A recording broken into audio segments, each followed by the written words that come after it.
Railway का कुछ पूछा गया प्रश्न है 2021 का 2022 का।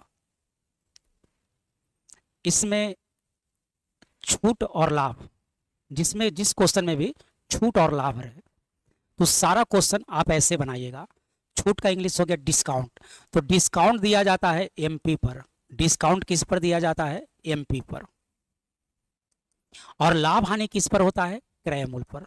लाभ हानि किस पर होता है? क्रय मूल्य पर। तो क्रय मूल्य पर परसेंटेज प्रॉफिट या लॉस होगा। ऐसे बनाते क्यों हैं? तो ऐसे बनाने से एसपी निकलता है। एसपी मतलब सेलिंग प्राइस। तो दोनों सेलिंग प्राइस को बराबर करते हैं। एक सेलिंग प्राइस या विक्रय मूल्य अंकित मूल्य पर छूट देने से निकलता है, और दूसरा सेलिंग प्राइस सीपी में प्रॉफिट या लॉस जोड़ने घटाने से निकलता है। तो जिस क्वेश्चन में भी छूट और लाभ वाली बात हो जाए तो सारा क्वेश्चन आप ऐसे ही बनाइएगा। 3 क्वेश्चन देखिए, इस क्वेश्चन को 3 तरह से पूछता है, वो 3 क्वेश्चन देखिए। तो पहला क्वेश्चन में देखिए दिया है कि अंकित मूल्य और क्रय मूल्य का अनुपात है 5:3। तो अंकित मूल्य की जगह 5 लिख दिए और क्रय मूल्य की जगह पर 3 लिख दिए। इतना समझ गए। अब अंकित मूल्य पर डिस्काउंट दिया जाएगा, तो डिस्काउंट देखिए 25% और 10% का दो छूट है। छूट का इंग्लिश डिस्काउंट होता है। तो 25% मत लिखिए, एसपी लिखिएगा, 75% लिखिएगा।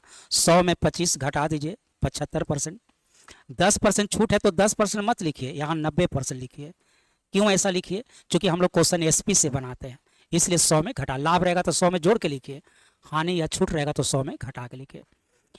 अब यहाँ पर क्या होगा? यहाँ पर तो बोला है कि अब कितने का लाभ या हानि होगा, यहाँ वाला बात आपको निकालना है। यहाँ लिख देते हैं, मान लिया जाए x%। यहाँ वाला बात हमको अब फाइंड आउट करना है। कैलकुलेशन कर लीजिए। अब आपके मन में लग रहा होगा कि 3645, इसका कोई ज़रूरत ही नहीं है, इसका कोई ज़रूरत है ये नहीं, हमारा आंसर निकल जाएगा। देख लिया जाए। सबसे पहले तो 100 से 100 कटा देते हैं। चलिए ये कटा देते हैं 3 बार, ये कटेगा 4 बार, और भी कटाइए, इससे यह कट जाएगा 30 बार। चलिए और भी कटा दिया जाए, यह 2 बार, यह कट जाएगा 15 बार। तो आइए 15 गुना 15 हो गया 225/2। एक्स का मान हो गया 225/2। तो 200 का आधा 100 और 25 का आधा 12.5, यानी 100 12.5 ना, 100 12.5। अब बोला अब यहाँ एक्स का मान, तो देखिए जब आंसर आपको 100 से ज़्यादा आने लगेगा तो लाभ कहिएगा, 100 से कम आने लगेगा तो हानि कहिएगा। तो 100 से कितना ज़्यादा है? 12.5 ज़्यादा है, यानी प्रॉफिट है। 12.5% का क्या होगा? प्रॉफिट होगा। और आंसर में देखिए 12.5% का यहाँ दिया है लाभ, और आंसर हो गया 1 नंबर। तो बस जब भी छूट लाभ वाली बात हो तो छूट किस पर देना है या डिस्काउंट किस पर देना है? मार्क प्राइस पर, अंकित मूल्य पर। प्रॉफिट लॉस किस पर होगा? सीपी पर। आइए दूसरा क्वेश्चन देखिए। यहां पर भी देखिए वही बात है, 4% का डिस्काउंट देता है, 4% का डिस्काउंट देता है। क्रय मूल्य दे दिया है, लाभ 10% है। अब आपको अंकित मूल्य बताना है। तो आपको मेथड क्या बताए कि अंकित मूल्य पर डिस्काउंट देना है, 80p पर प्रॉफिट या लॉस होगा। तो यहाँ बात है प्रॉफिट का। तो आइए क्वेश्चन में देखिए, डिस्काउंट दिया है 4%, तो मार्क प्राइस पर डिस्काउंट दिया जाएगा 4%, तो इसको लिखिएगा 96%। सीपी आपको दे रखा है 120 रुपया। आप प्रॉफिट दिया है 10%, तो यहाँ 110% लिखिए, 100 से कंपेरिजन करके लिखिए। बस आपका एमपी निकल जाएगा, एमपी निकल जाएगा। कैलकुलेशन करिए, आंसर आ जाएगा।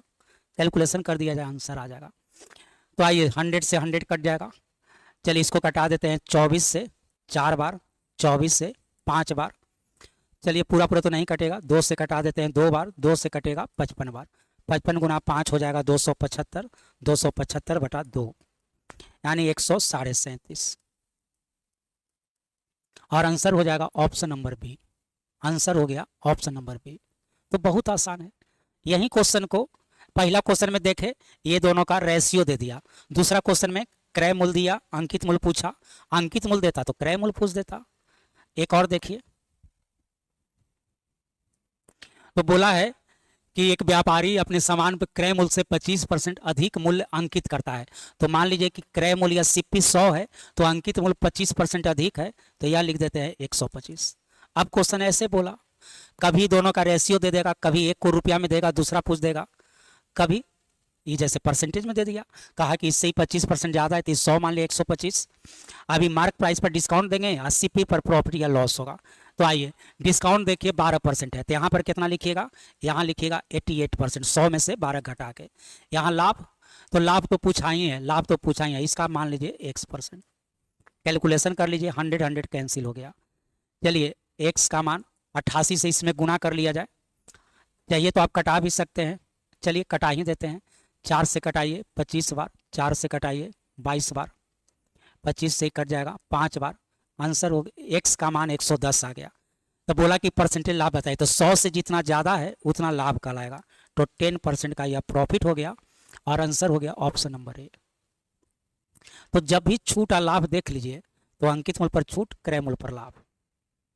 जब भी MPCP देख लीजिए, mark price, CP, profit, discount, तो सारा क्वेश्चन ऐसे बनाया करिए। चलिए बात अच्छा लगा हो तो क्या करना है, वीडियो को लाइक भी कर देना है और शेयर करते हैं तब तो और अच्छा लगता है। चलिए बहुत बहुत धन्यवाद।